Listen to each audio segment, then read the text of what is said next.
দেখুন, যদি আপনি অর্থনৈতিক ক্ষেত্রে বিভিন্ন ধরনের সমস্যাগুলি ফেস করছেন, অর্থ একেবারেই আসতে চাইছে না, অর্থনৈতিক ক্ষেত্রে ক্রমশ ঝঞ্ঝাট বাড়ছে, সমস্যা বেড়ে যেতে দেখতে পাচ্ছেন, এমন ক্ষেত্রে আপনারা অনেক উপায় করে থাকেন, কিন্তু এই উপায়টি করুন, বিশেষ সুফল মিলবে। সামনেই আসছে আলোক কৌশিকী অমাবস্যা, আর আলোক কৌশিকী অমাবস্যার দিন এই উপায়টি আপনাকে করতে হবে।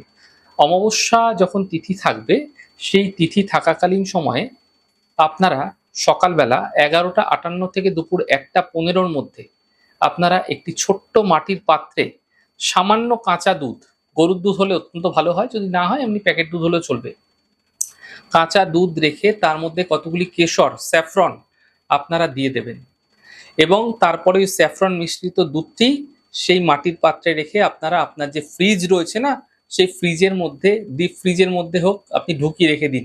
এটিকে পরিবর্তন করবেন না, এটি থাকুক ওখানে। এটা ধীরে ধীরে বরফে পরিণত হয়ে যাবে, কমপক্ষে 3-4 মাস রেখে দিন।